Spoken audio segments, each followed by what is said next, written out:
Thank you for joining, everyone.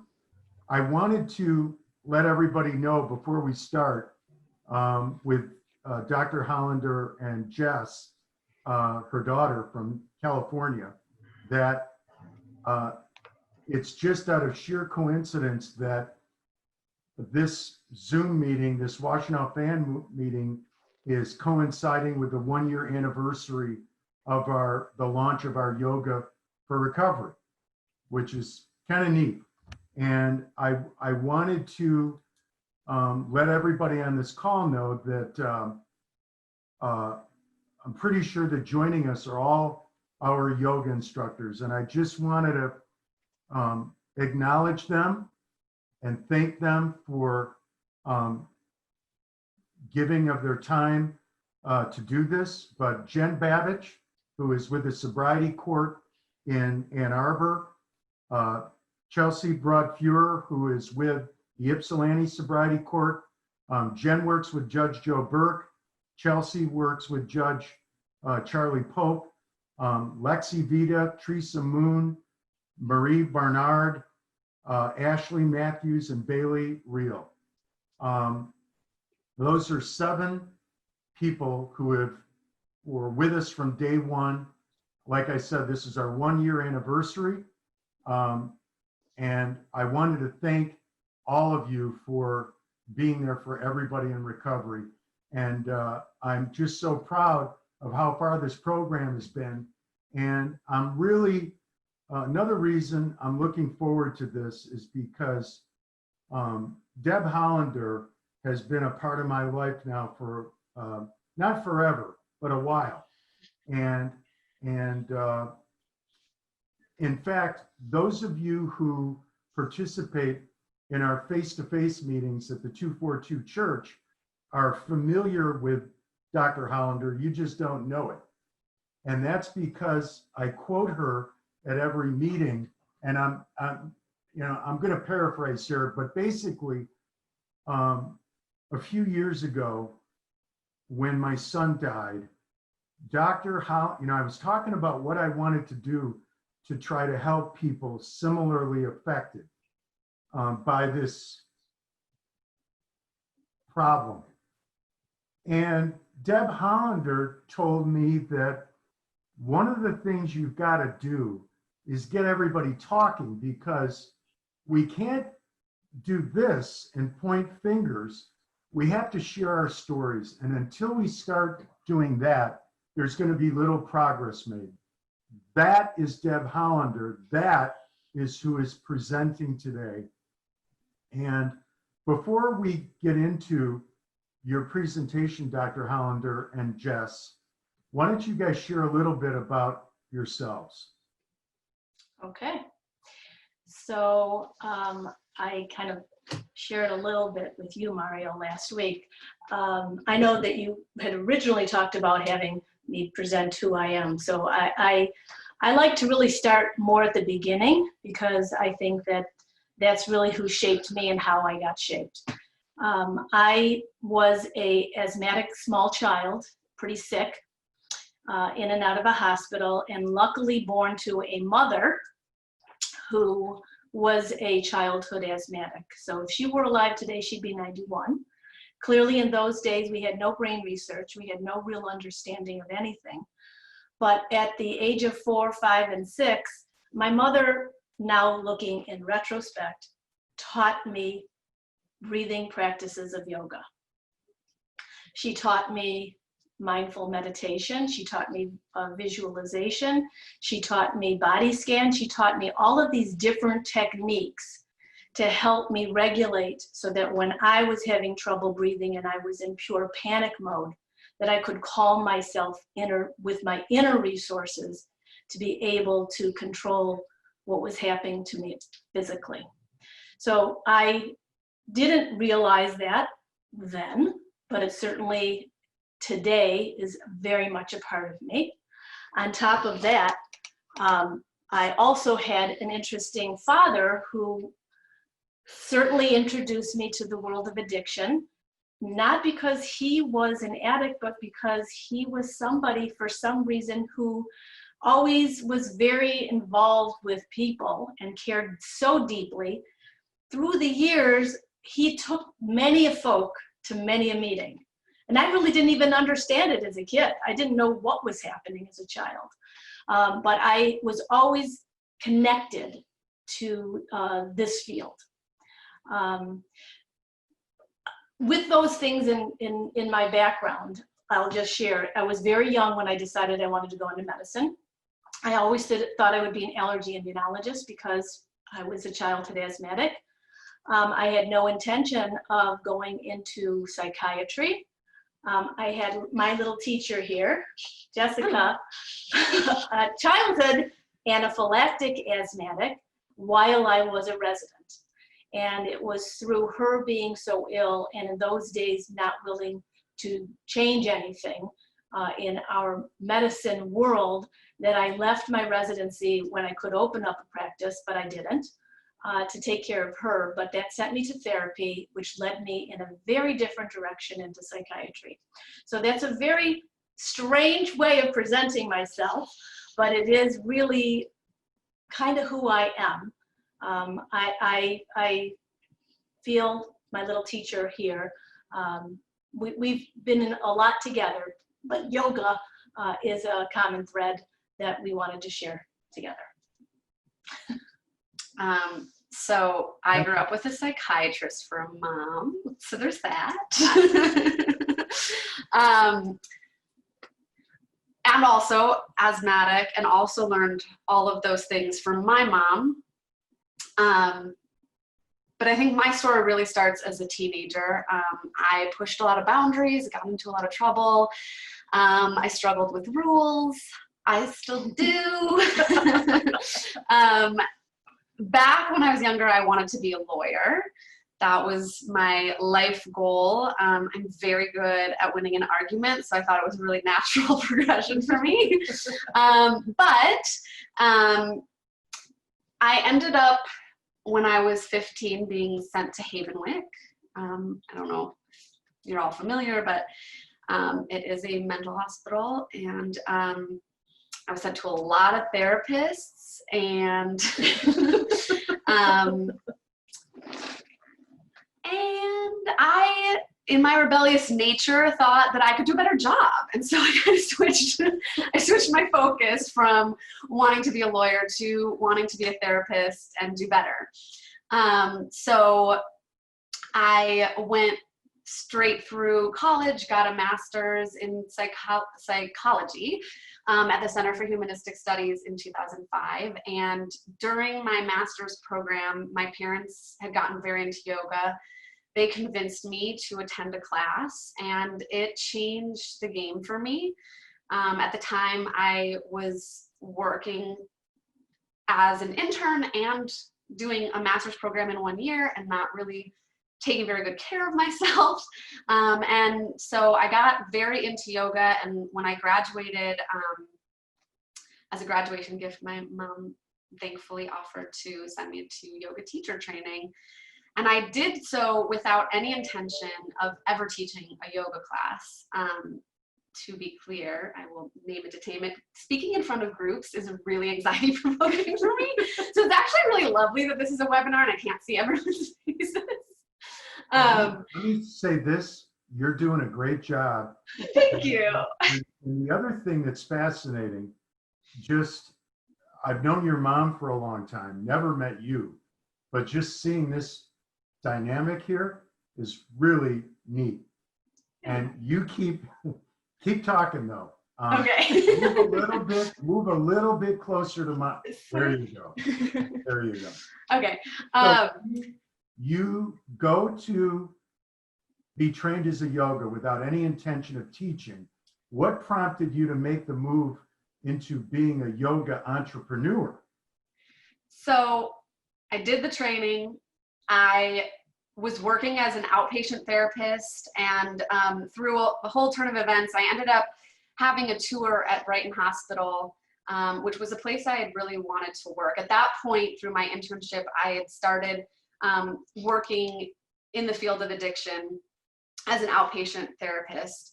And I really wanted to work there. And the president at the time said, well, I can't hire you as a therapist. You're too new, but we are looking for a yoga teacher. And I had just finished teacher training. I don't even know if I had taught a yoga class, maybe a couple. And I just said yes, because I was like, okay, sure. And that experience really was a game changer for me. I found that in working there, eventually I did start working as a therapist, but the experience of teaching yoga was transformative. And I got really wonderful feedback from the people that I was working with. And I just loved it. I ended up moving to Los Angeles with the studio that I was working at here in Michigan to manage it and run it. And I ended up finding that whole process to be really impactful and amazing. And I was good at it, which I wasn't really expecting to enjoy the business side of things. But I did. And then I left there to teach yoga and work as a substance abuse counselor at a high school. And I missed the feeling of community that I got from my studio. So I opened up my own yoga studio in 2013. And I've been at it for almost 8 years now, which is pretty crazy to think about. Jess, you own how many studios? I own, well, now I will say 4. I own 3 physical locations, which are all closed, and an online studio now. So I own 4. Okay.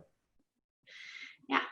Awesome. And the name is actually important. So the name of my business is One Down Dog, and it started because I was working as a yoga instructor, and up until the pandemic was continuing to run the program at an adolescent treatment center. And I was trying to come up with a name for my business long before I had an actual studio. And I was talking with a friend, and we started just kind of going back and forth about things we say often when we teach. And I said, you know, one day at a time, one down dog at a time, one down dog. And that is the name of my studio, One Down Dog. That's awesome. Another interesting thing that I want for all of you to take note of is that, and I get this often when fan fields calls from parents to help get their kids placed or loved ones, friends placed in different inpatient, outpatient, you name it. One of the things that comes through loud and clear to me is guilt associated with what did I do wrong? And sometimes these parents will come right out and ask me. And the interesting thing is that you've got this psychiatrist over here on the left,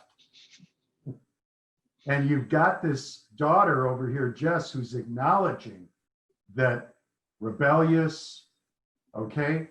And here's the message to everybody. And you didn't do anything wrong. Stuff happens. Jess has her own mind. It took her time to figure it out, and she did.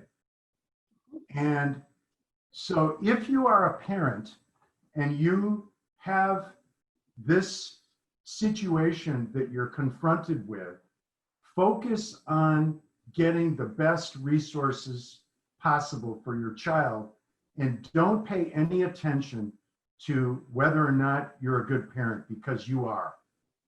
You are. So I just wanted to, Jess, thank you for sharing your story. I appreciate that. And I know everybody on probably appreciates it too. So with that, Dr. Hollander, why don't we get right into what I know is going to be an awesome presentation. Well, we hope so. All right, so I'm gonna push share my screen, and hopefully you're seeing it. There it is.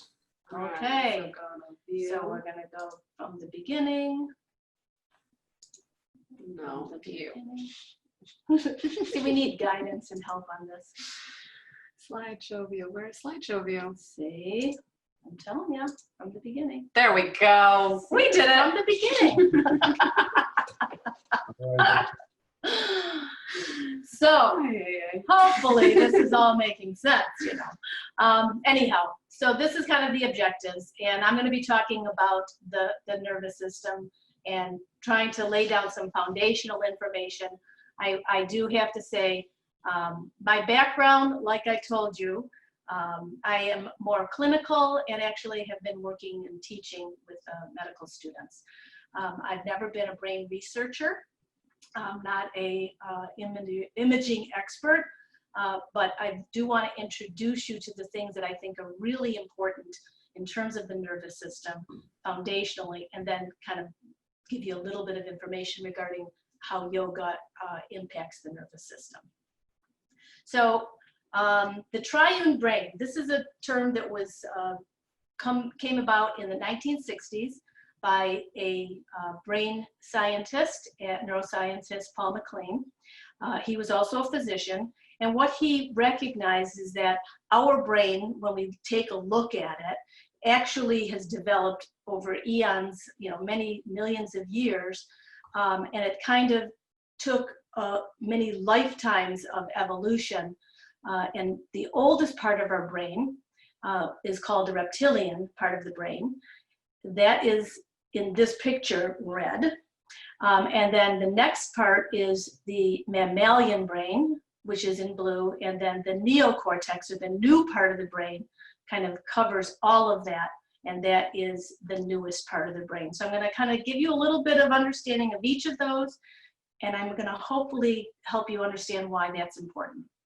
So when we think of evolution, we think of reptiles, we understand them to be, you know, they have an egg, they break open, they're pretty much already, they don't need any love, they don't need any nurturing, they're pretty much there, and the only thing that they have to have is the ability to stay alive.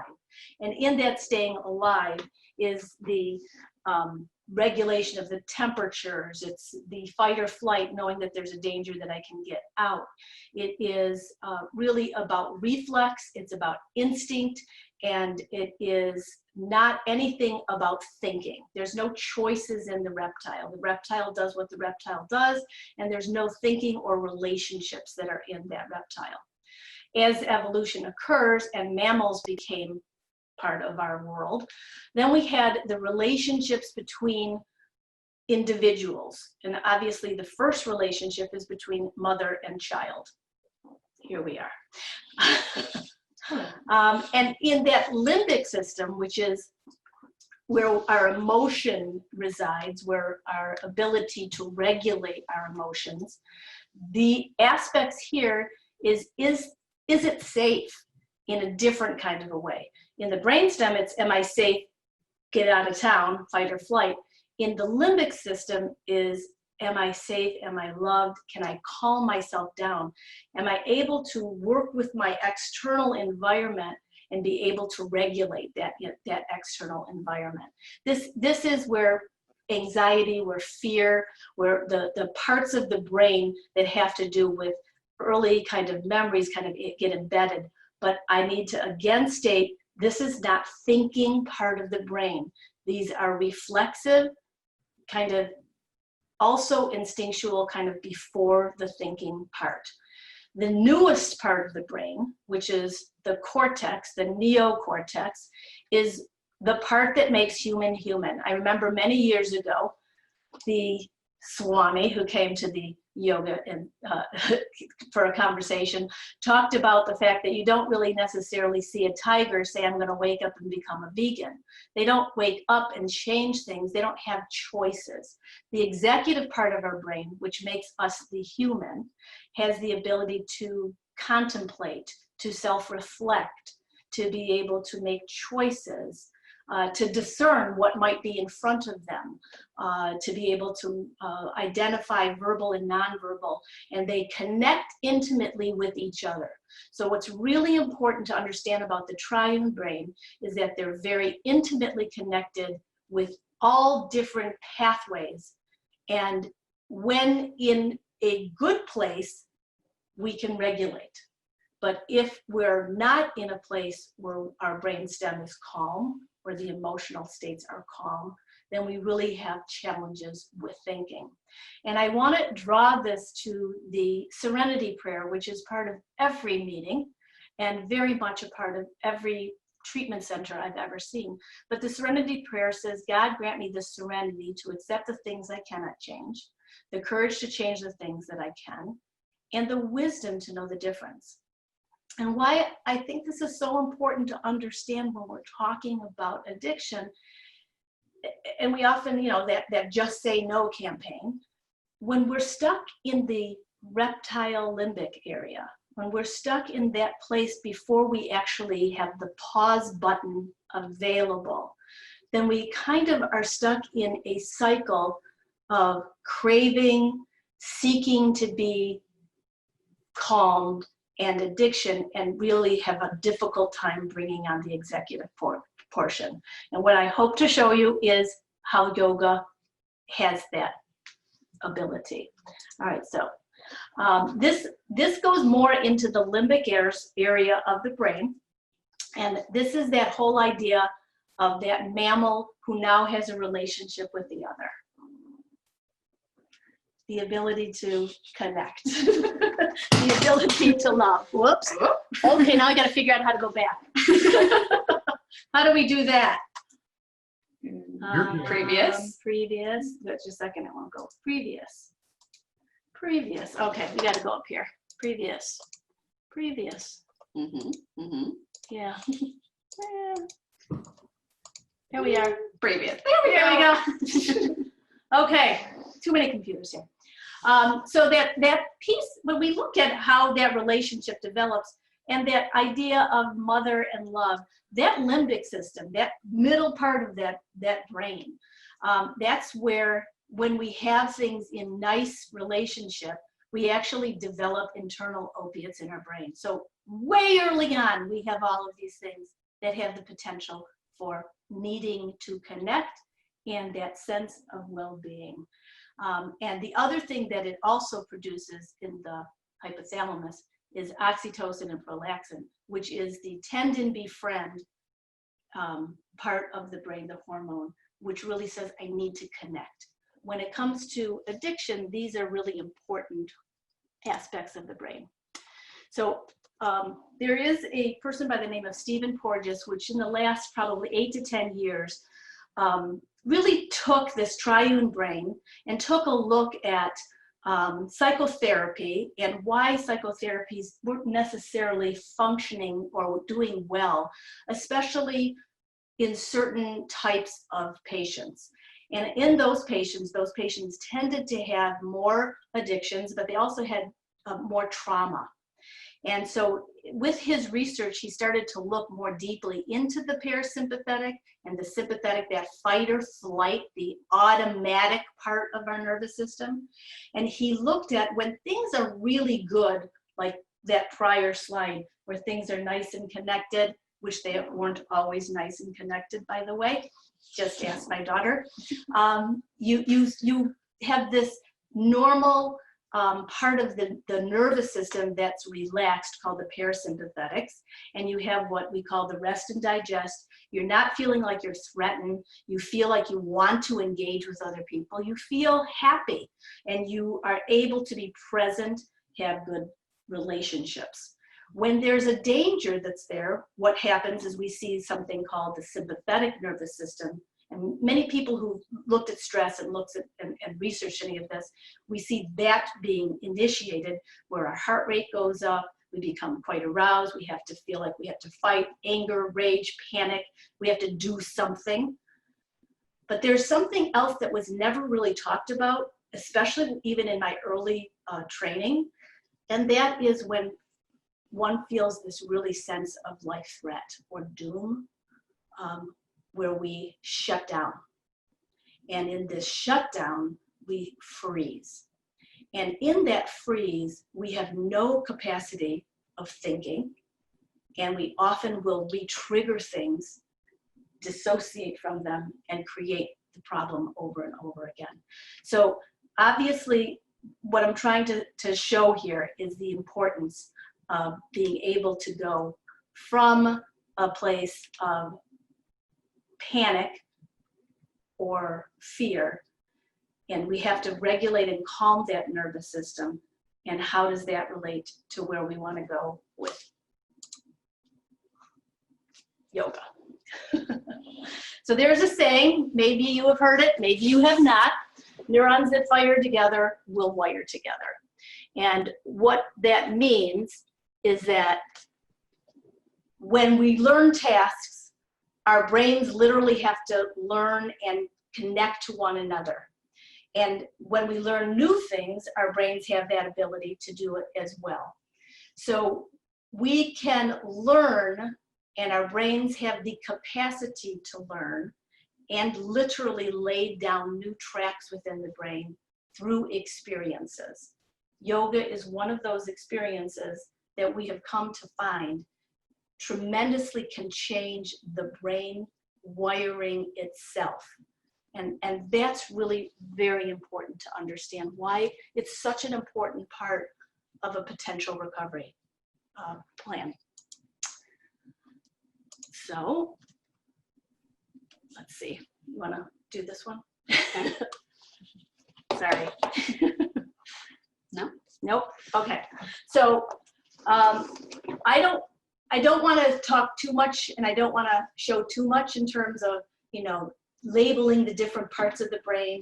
I think it's very important for you to understand the different parts of the brain, because what we find with yoga is that brainstem fight or flight mechanism is often over the top a problem.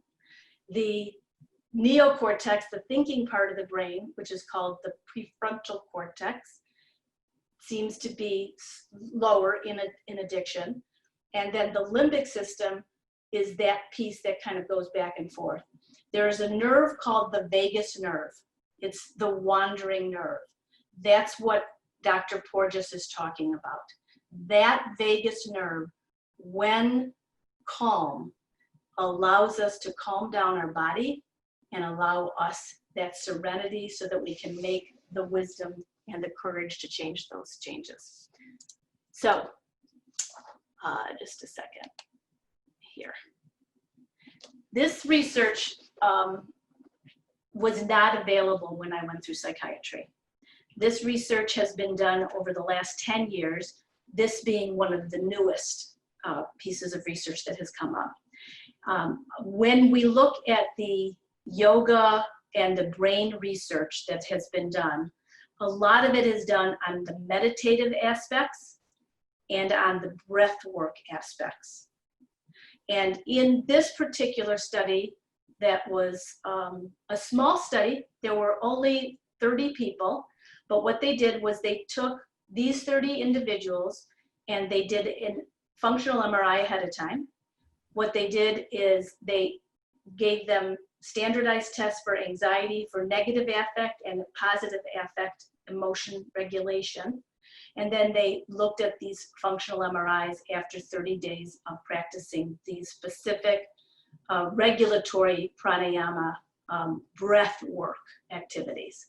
And in each of these cases, statistically significant, those individuals who were in the group that actually were doing the breathing practice, because this was a randomized controlled study, they all found that they had a decrease in that limbic system, which is the amygdala. That's a term that, if you haven't seen that term, that will be a term that will come up. And an increase in what's called the prefrontal cortex, which is the thinking, planning, executive part of the brain. And then in the cingulate gyrus, which is the part that connects both sides of the brain so that you have activation on both sides of those brains. This is actually also seen in studies of mindfulness.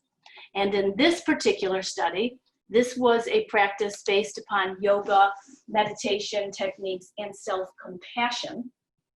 And there's actually many research projects that have come out. One of them also from Richie Davidson in Wisconsin, where they again doing functional MRIs taking different subjects, having them do a 30-minute meditation for a period of 6 weeks, seeing significant changes in the same places within the brain, increasing the ability for cognition, presence, awareness, thinking, and a calming down of that reptilian limbic part of the brain.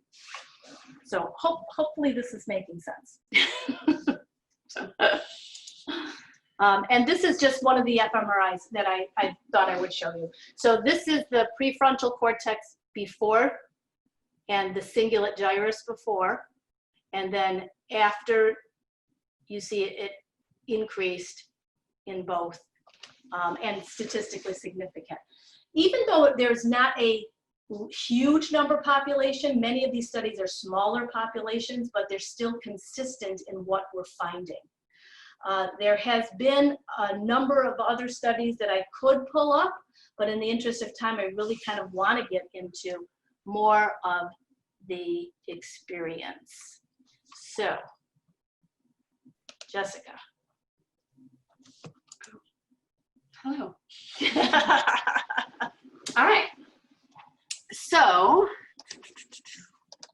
yeah, let's move this here. All right. So there are quite a few stereotypes when it comes to yoga.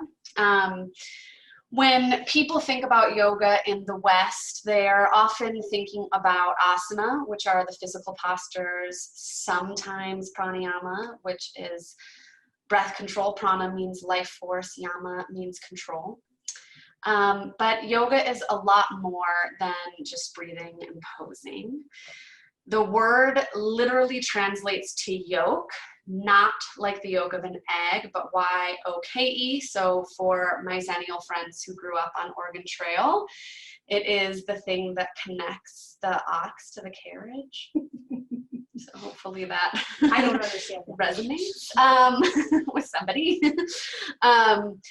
But ultimately, yoga is connection. It's connection, union, integration of our mind, our body, our spirit, the gross, the subtle, the internal, the external, everything. Another stereotype is that yogis are spiritually advanced, unattached. I hear this a lot from people that when they think of yogis and the point of the practice, like what the end goal is, it's enlightenment, or being super duper flexible and bendy, being able to touch your toes, transcending this life, literally floating in the air, something like super esoteric and spiritual and just totally unapproachable. But for me, the goal of this practice is to reduce suffering, period. To reduce suffering.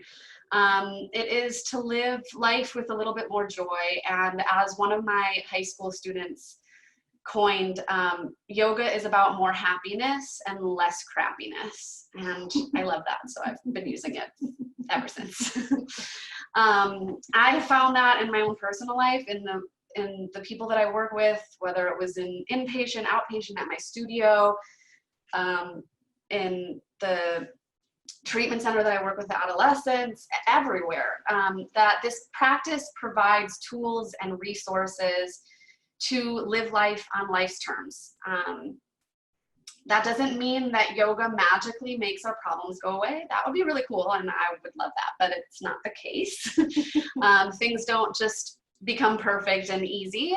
But through this practice, we have tools, we have access to tools that assist us in regulating and reacting in ways that support our healing and growth, even when shit gets really, really, really tough. It's not about ignoring, avoiding, or running away. It's about allowing, accepting, and moving through. So yoga is about a lot more than what happens on the mat, though what happens on the mat is actually about a lot more than what meets the eye. How do we do this one? Just that? Okay, great. So I teach this all the time, but it's not about the pose. If a single pose fixed our lives or all of our problems, or like touching your toes released everlasting happiness or peace, we would all figure out a way to like break whatever we needed to break or rip whatever we needed to rip to touch our toes, and then like problems would be gone and everything would be great. But that's not how it works. It's not about the pose. Not everything works for everybody. There's not a right way, a wrong way, a good way, or a bad way to move through this practice. One of the biggest barriers to getting people on the mat I have found is fear, feeling intimidated by the practice, scared about doing something wrong, or feeling like yoga is unapproachable, because what we see a lot of times is really skinny, flexible women most of the time. But fun news flash, yoga was designed for boys in India. So this practice is for everyone. And it isn't about what it looks like. There's truly no right way. One of my favorite Sanskrit words that I hammer into all of my students in our teacher training program is viveka, which translates to discernment. I encourage my students, and really truly everyone that I work with, to take what works, leave the rest. This is about exploration, trying things out, finding what feels right for you right now, which will change tomorrow and probably the next day. So we're more than posers. And in my experience of working with teenagers, a lot of the kids didn't really participate in the poses. In fact, most of the time when I would go to teach at the adolescent treatment centers specifically, the kids would all basically just run over to my bag, which had eye pillows in it. Their favorite part of yoga was eye pillow time, as they called it, which is Shavasana. And so in every class that I taught, I'd probably have 2 to 3 kids that just laid there the whole time with an eye pillow on. And maybe a couple that would participate here and there, and I just keep going and keep teaching. But the fact that they weren't participating and moving in every pose in the way that I was guiding didn't mean that there wasn't benefit happening. Allowing space for them to move autonomously and make choices for themselves is in and of itself a huge thing for a person under 18. And it worked, because I kept doing that work for 9 years. So clearly the kids were getting something out of it. And personally, as a teacher, I would rather have my students feel emotionally safe than focus on the alignment of a pose. I encourage my students to explore with curiosity, to find their own flow, to find their own rhythm within a pose. And as it says on the slide, it is not about the pose itself, it's about the relationship with it. So how we talk to ourselves when things get really hard, how we treat ourselves and show up for ourselves, how we move through the transitions, the in-between stuff is the hardest part, just like in life. Yoga is about getting comfortable in discomfort, which I believe is the next slide. Yes, it is. So oftentimes in addiction and using whatever that thing may be, it's about avoiding something, trying to fill something inside of ourselves, avoiding feelings, discomfort, pain, whatever it may be. And generally that leads to more suffering. And remember, the point of yoga is to reduce suffering.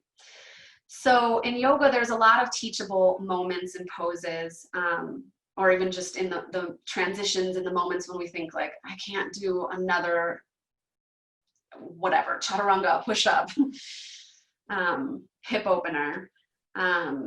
So we have options, and kind of like what my mom was talking about, we can bail and just flight, run away. We can fuck everything and run. We can fight it. We can blame others. And run from that feeling, which is, getting stuck in that limbic system, or we can start to face everything and recover.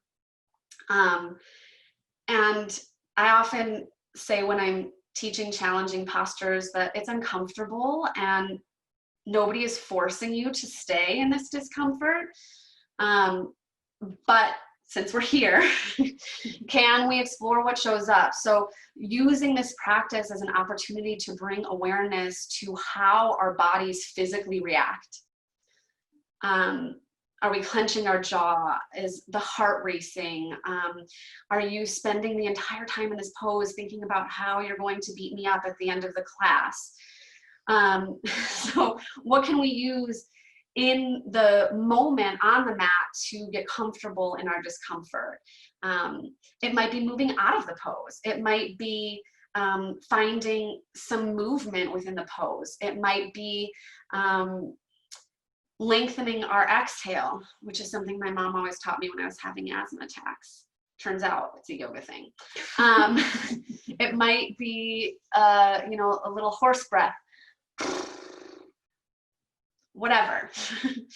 And we can name it to tame it in our practice. What happens on our mat is often a reflection of what happens off the mat, and it's an opportunity to learn how those things are showing up for ourselves so that we can use those tools when we move out into the world. And I'll often say, like, you can always take child's pose anywhere, really. I mean, like, you know, you're in the middle of Costco. Why not? Do it up. So yoga provides resources to reduce suffering. And I'm going to show a little fun thing with a slinky. So our nervous system works like a slinky. So here's my slinky. So when our nervous system is healthy, things are flowing, they're moving. We got a flow, we've got a rhythm in our body. And when we are in fight, flight, or freeze, or we're blocked and stuck, different parts can get all, I'm not gonna break this slinky because it's my kids, but you can, it can get all twisty, right? And we've all had to fix a slinky in our lives before, and it takes some time. So the transformations that we're experiencing in a yoga practice live in the transitions, the flow, the dance, the rhythm, the breath, the moments in stillness, the discomfort, all of those things are helping us to find this rhythm in our nervous system. And so like a slinky, through this practice, we can work on something. And so think about if you're all tightly bound up and we release, and you might, yeah, you can sort of see, we release and it shakes and we wait till it settles. Rest, find that rest, keep working, let it settle, release. So like a slinky, this yoga practice is providing some release and self-trust. So if we experience a trauma or a trigger with no resources, that can lead to trauma symptoms, it can lead to relapse, it can lead to a whole slew of suffering. And if we experience those things with resources, then we can potentiate healing. So through the practice of yoga, we learn self-regulation through orienting. So bringing awareness to our internal and external world in the moment. This can be led by a teacher or through your own practices. Grounding and centering. This is done with postures, with the pace of the class, the use of the teacher's voice, language, connection to the ground, feeling grounded, centered, and present in the present time with access to our own breath can be a huge opportunity for growth. Yoga provides resources in awareness, mindfulness, presence, to be kind to ourselves, to feel integrated and whole, to recognize that we have a right to be here, that we are safe here, to be able to tolerate discomfort and know that you'll be okay, and to develop our resilience. It also provides an opportunity for social engagement, connection with other people. I've made so many friends that have changed my life through my time as a student and as a teacher. It also helps in attunement with other people, in mirroring, proximity, modeling. curiosity and moving without judgment, being able to see that our struggles are shared experiences and we are not alone in our suffering. And through the breath, which I think is maybe the number one, but it's number last in my presentation. We can start to bring awareness to the breath, and even just the breath in and of itself, like getting somebody who's brand new to this practice, to this idea, can feel really intense. And I know for me, it was really, really hard as an asthmatic for a teacher to be like, okay, focus on your breath and take a deep breath. And I was like, I can't, I can't do that. So I have found that rather than going in right away, to instead encourage people to just notice your breath. Notice your breath as it is in this moment. What's happening with it? Notice the quality of it, the movement of it, how it feels in your body, starting by creating a reference point. And then my teacher always said this to me, and it's one of my favorites: when in doubt, lengthen your exhale. And that you literally can't do anywhere. You can do that in Costco, you can do it in Target, you can do it in the car. Can't do child's pose while you're driving, but you can lengthen your exhale. And that's what I got. When in doubt, lengthen your exhale. Yoga has transformed my life in every single way. Literally, I never thought that I would own a yoga studio and be doing this on an everyday basis. But here we are. And I've gotten to bear witness to the changes that it's had in my students' lives, and it's pretty transformational. So I want to tag on to something that in my opinion is very also important. So hopefully you could see the connections between where I was going with the limbic system and where I was going with the body and the brain system. But I want to just share like a personal years of my experience when I first went into psychiatry and went into practice. And the type of training that I had was very much what's called an insight-oriented training. It was really up here. It was really about thinking. It was all about cognition, that newer part of the brain. And if you're going to get insight, you got to get right into what all the painful stuff is. So you got to go into there. And what I discovered, especially when working with people who had addiction, was that that was not really helpful, and in fact caused relapse at times, because we would bring up such painful things or difficult things that their nervous systems were not able to tolerate or to regulate. So what I'm hoping that you gain between us and with what Jessica was presenting was that when you are able to have those internal resources that yoga can help you with, then you can carefully go into some of those cognitions, because now your nervous system is safe enough for us to start to explore little bits of pieces, like the little piece of the slinky. And without having those inner resources, it's very hard to do it all up here, which was the way I was basically taught. So I'm hoping that that makes sense to everybody. And we're here for questions. Yeah, we hope we can answer. You guys take the PowerPoint down. Yeah, how do we Stop share. Okay. There we go. Okay, we've got, well, let me say this. I will tell you that Dr. Gordon asked you guys, somebody read that, but and Dr. Hollander, maybe you can read that, but An alternative potential mechanism for the effect, in his opinion, less esoteric and more practical. Specifically, I find disciplined, progressive physical and mental exercise are methods for regaining control through behavior modification. My area of focus overlaps greatly with that of addiction, however, from the perspective of chronic pain management. As a physiatrist, I believe we often, but not always, have the opportunity to engage patients at an earlier stage of the disease of addiction. Yes. Unfortunately, this is often prior to the patient accepting addiction as central to their concerns. Their response is often they aren't addicted, but that in fact they are. Pain, not realizing that the two are inextricably linked. There you go. Upwards of 80% of eventual misuse cases started out as acute, absolutely, and later chronic pain.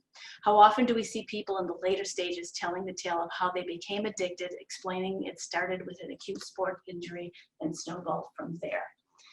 In any, I think that it cut off. oh, it cut off. Is it? There was something probably No. more. But Can you comment on that?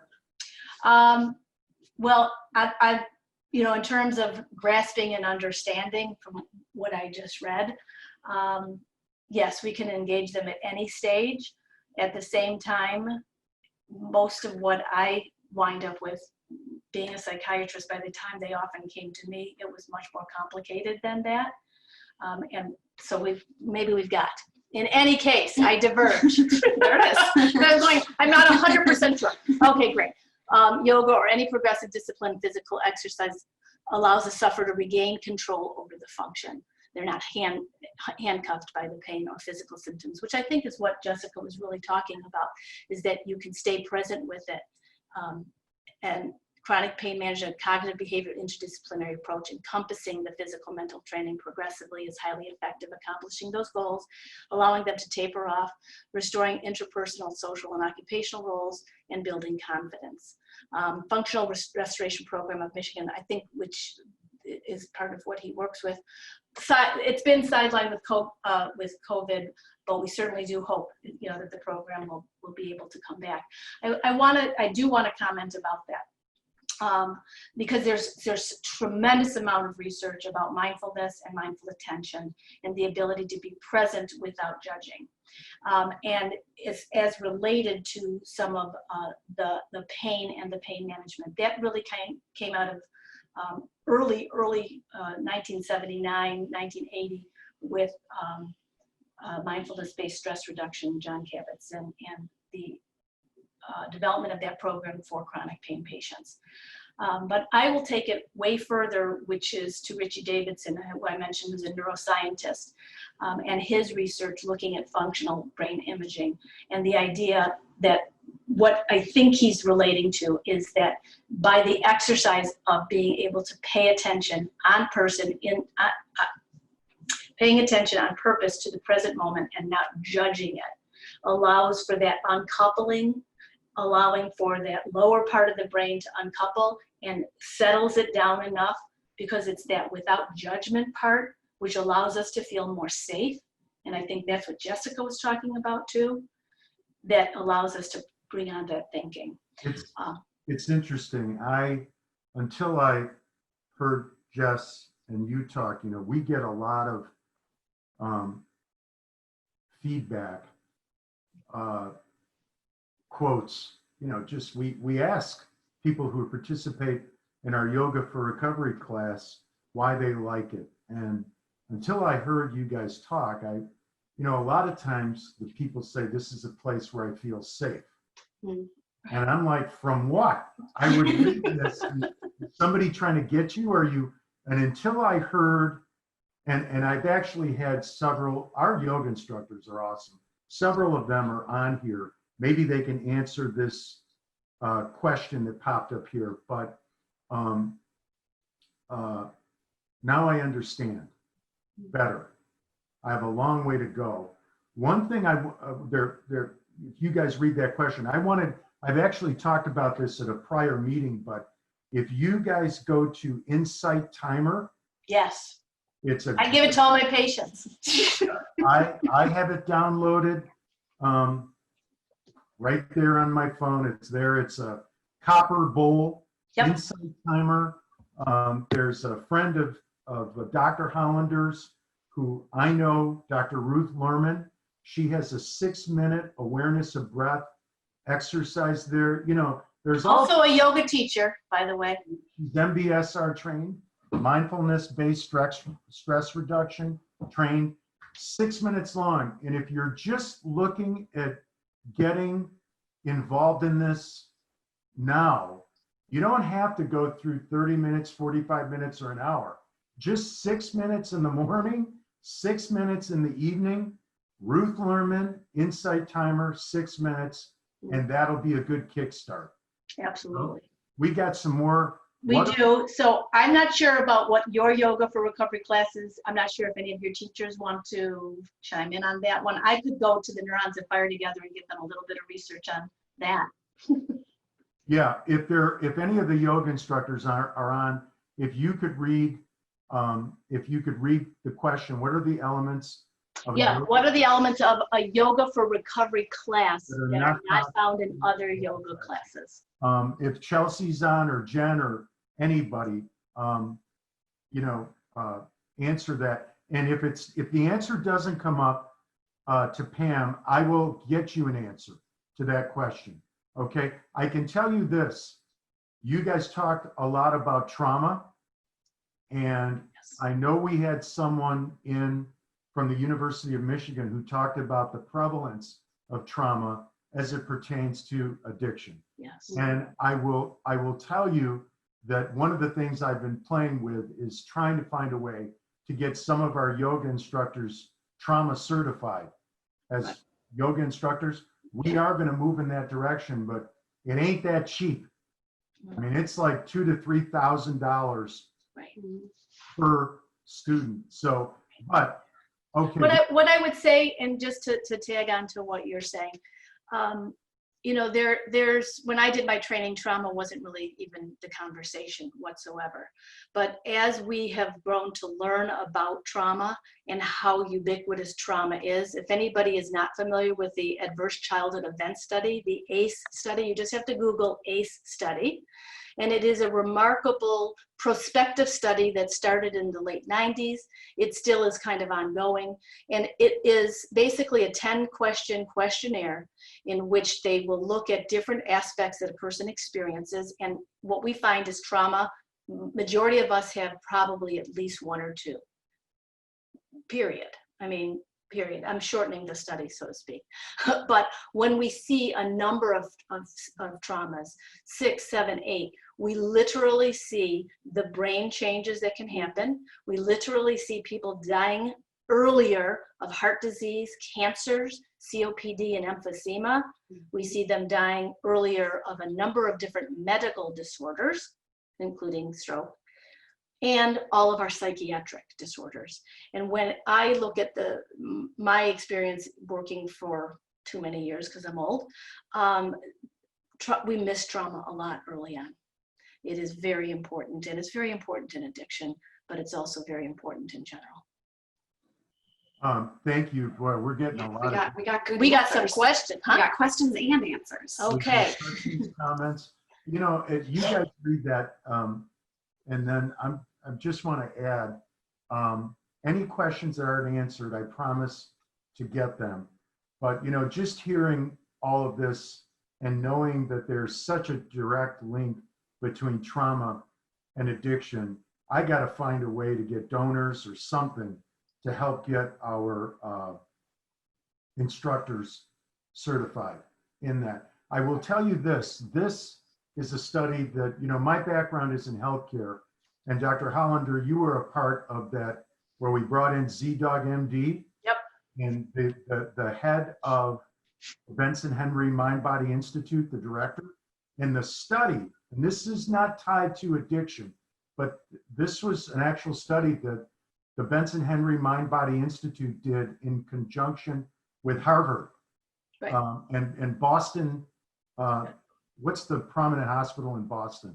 I forget what it is, but in any event, what they did was they provided I think he's at break.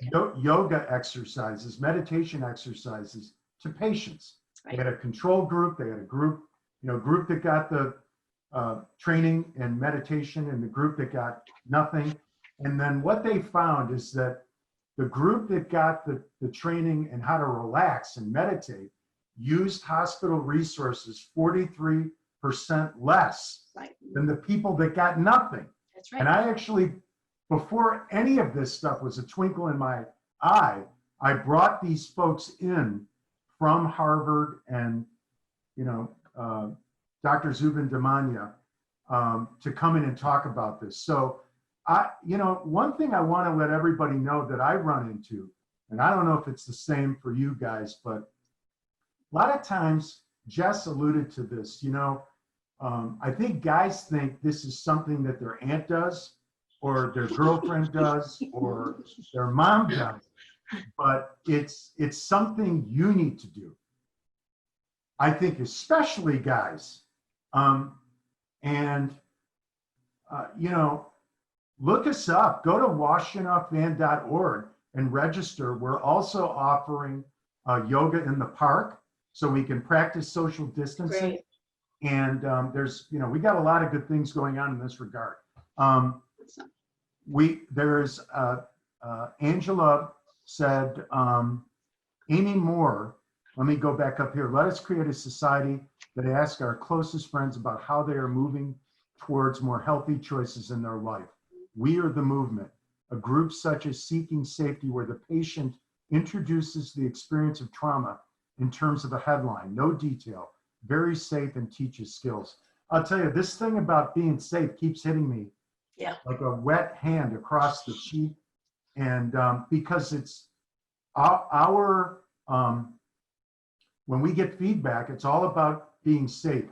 And Bailey, who is one of our instructors, answered the question, much like Jess said, this answers the question, how is yoga for recovery different? We link our practice on the mat directly to how to stay in the day, stay in the breath from whatever you may be recovering from, staying mindful, relating the message of the class to the 12 steps and practices of letting go of resentment, trusting the process.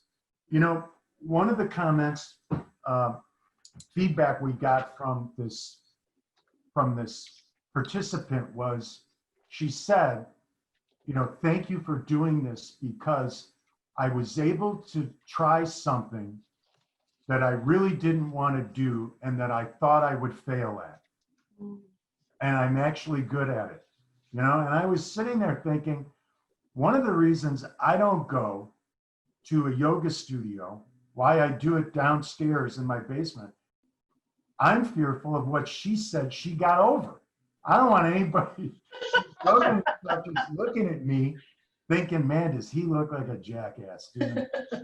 And I know they wouldn't think that because they're all wonderful people. But that's what what's she thinking about when I'm trying to, I'm trying to read some of these other things because it's Marie Bernard, one of the other. Yes, she is. Sounds like it. So the elements, learning how to have choice in your classes, knowing that there's variations of the poses and allowing yourself to take them, holding compassion for ourselves. This was where I was going to go with the neurons that fire together. If I get back to that and try to answer it. Difference in the message we share weekly, working toward building a more peaceful neighborhood in our head that reminds us that we can preserve, reroute, adjust, trust ourselves and our body, which is really where I was trying to explain that whole part of that lower part of the brain. When that is safe, we can get into that top part of the brain. I just noticed somebody said that they cannot see all the questions, which. Do they know how to open up the chat box on the bottom? For those of you who can't see the questions or the comments, Hey, Jen from Yoga Shelter? I think. here's Bailey, who's one of our amazing yoga instructors, taking inventory of the body, mind, breath. Okay, I'll stop now. There's so much. Anyway, I promise to everyone that I will make note of all this stuff. Yeah, I'm not sure if the audience. Oh, only we can see all of the comments. So we have to read them out loud because otherwise, got it. Now I get it. Okay. Okay. So we have to read got it. Okay. Okay. So, does anyone have? Let me see. I know that Amy. There was one by James Kindrick, was neurons that fire together, wired together. What does the research say about how long does it take for the brain to retire? So for one thing, that whole idea, rewire. Yeah, I bet that is rewire. I think it's just a little typo there. So how long does it take for the brain to rewire? So if you look at some of the research, It says it, rewire, not retire. We're good. Keep going. Okay. If you look at the research, especially out of Wisconsin, where they've done a lot of fMRI research. You can see with 30-minute loving kindness meditation, changes in the brain within a 6-week period of time.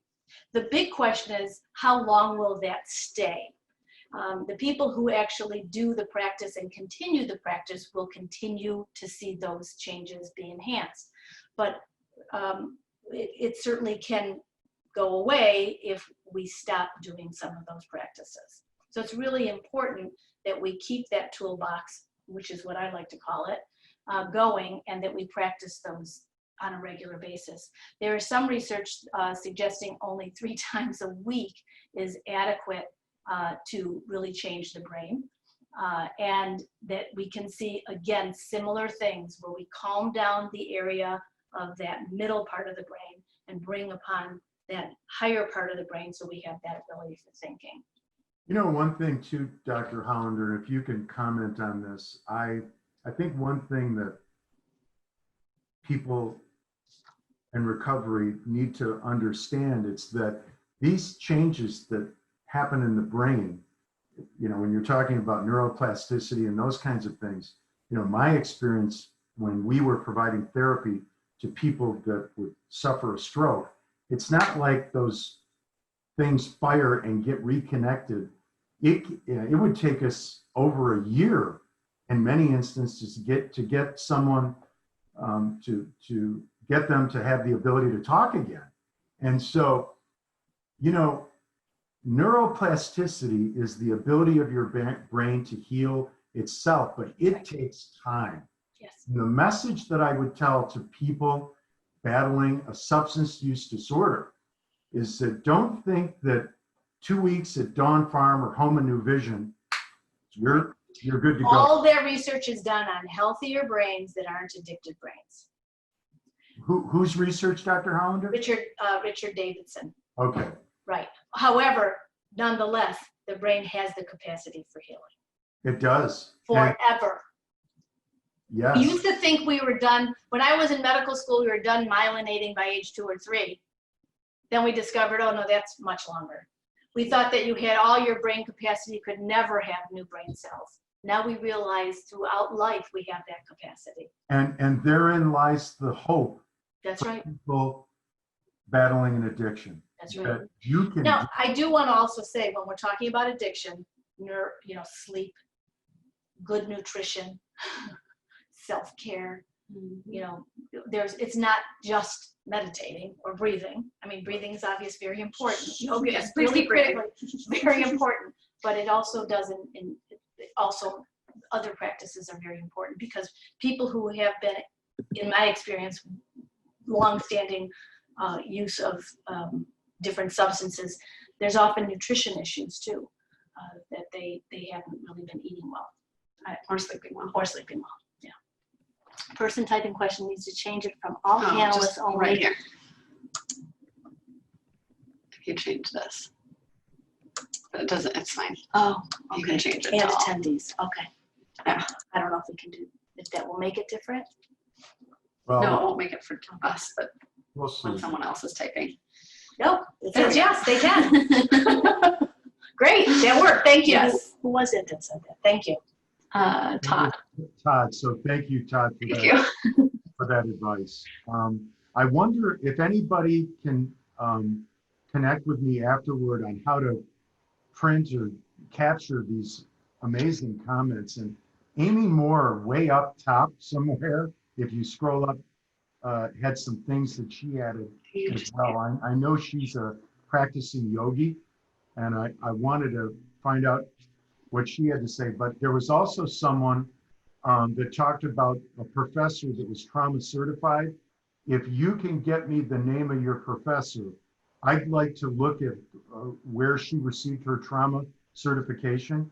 I got the names several places, and I'm in the process of looking through that. And we got to move in that direction. So let me see if there's anything else. We got more of our illustrative yoga instructors chiming in. Learning how to have choice in classes of knowing variations of poses and taking them, holding compassion for ourselves and others.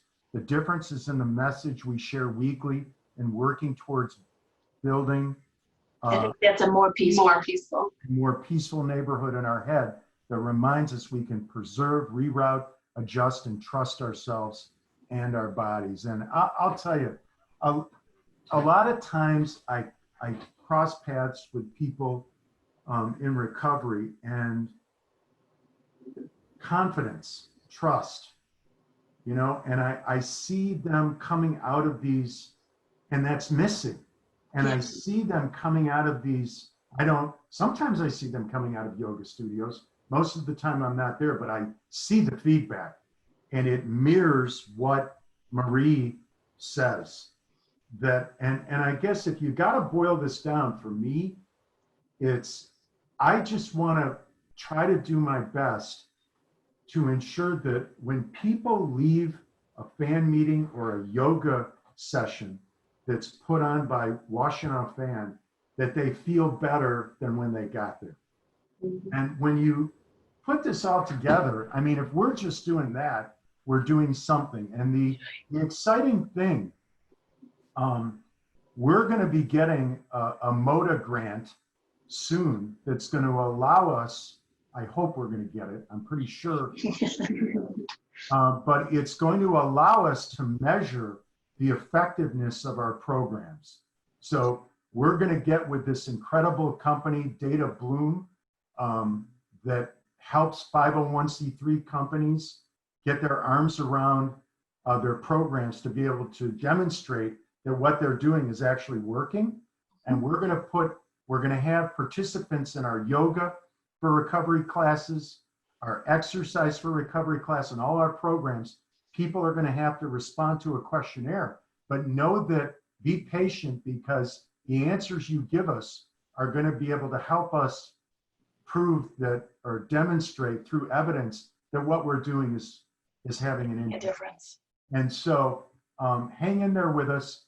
I wanted to let everybody know that a couple of things. Our next meeting, everybody write down this person's name. Her name is Nikki King, Nikki King, Nikki King. Search her name next to The Atlantic, which is a magazine. Nikki King, The Atlantic magazine. Up will pop an amazing article on this young woman from Indiana who revolutionized the way that care is being delivered in her community. She is our guest speaker in September.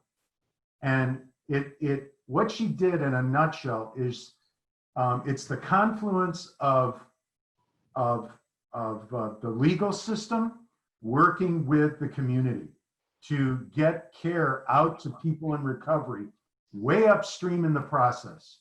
Yeah. And that's why she's, doing what she's doing. Again, Nikki King, The Atlantic magazine. Go to washtenaw.fan.org. Sign up for Yoga for Recovery. We're about to start virtual exercise for recovery. And depending on our amazing partners at Orange Theory, I need to call my friend who owns those Orange Theory satellite locations. His name is Mr. Grabowski. He's amazing. And I want to find out when he's opening those places, and so that we can get going with Exercise for Recovery live, okay, and face-to-face. But he's been subjected to the same thing that all of us are, only in his case, it's shutting down each of the 4 or 5 locations he owns. So I wanted everybody to know, as soon as we have more relaxed social distancing guidelines, we're going to get going on regular Exercise for Recovery. Virtual Exercise for Recovery, as I mentioned, is launching soon. And there, Angela Galka from the University of Michigan was kind enough to put our website on there so that you can go and sign up for these wonderful programs that we're offering. And with that, you guys, you were awesome. Jess, keep up the good work. I love the way you are. Thank you. Don't Me change, too.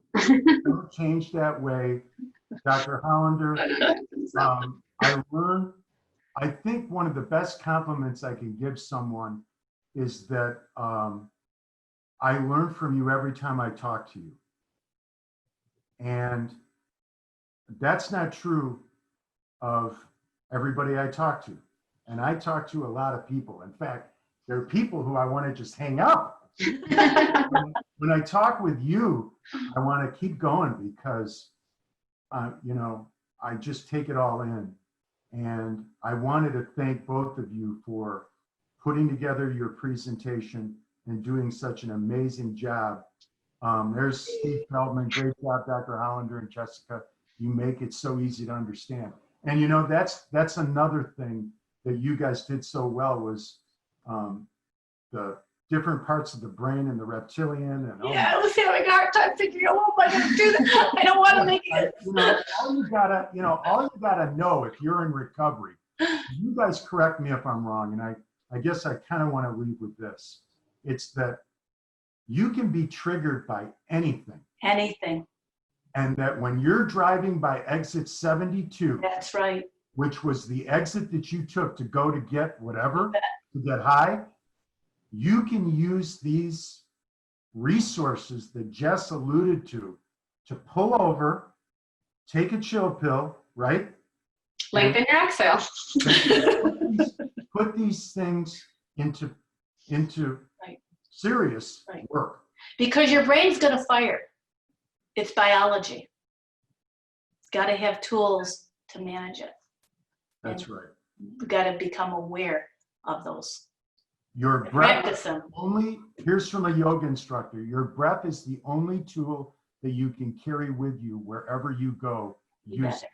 That's right. So, by the way, she's going to be in med school soon. So in addition to being a yoga. So is this Jen Bailey?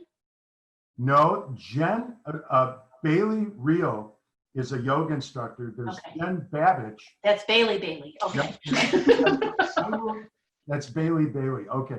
I want to I'm going to close with this and to show you how the world works in mysterious ways. So when we started Washtenaw Fan, we're going on our 2-year anniversary. And this was something that my son, Yanni, really loved. He told me that. This is awesome, Dad. So I've always had it in my mind that we got to do this, that if Yanni liked it, there's got to be something to this. So Chief Justice McCormick of the Michigan Supreme Court is a friend of mine, and she met me at Angelo's, and she promised to open doors for me in Washtenaw County if I opened up a fan chapter in this community in Washtenaw County. And 2 of the guys that she opened doors with were Judge Charlie Pope and Judge Joe Burke, who head up the sobriety courts. And when I went in there,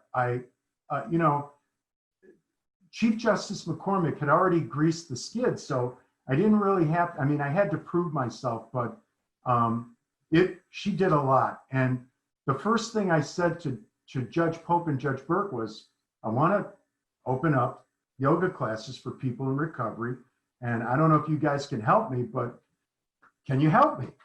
And they said, well, I will tell you that the person that runs my sobriety court and is at my side is Jen Babbage. She's a trained yoga instructor. And then Judge Pope said, the woman that runs my sobriety court and helps me and is joined at the hip with me is a yoga instructor. And then boom, we were on our way. And And we know Jen Bailey. you know a Jen Bailey? Is Jen Bailey part I of it? think. No, it's not. Oh, okay. I thought it said it's Jen. No. Hi.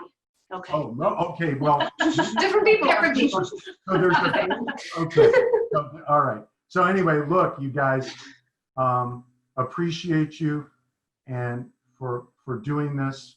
And thank you so much. Everybody zoom in. Nikki King, The Atlantic Magazine. It's going to be an awesome meeting. Stay tuned. For those of you who asked questions that were not answered, I'm going to find a way to get all this printed so that I can get back to everybody. Okay? Thank you. Take care, guys. Thank you. We'll see you. Thanks so much. Thank you. Okay.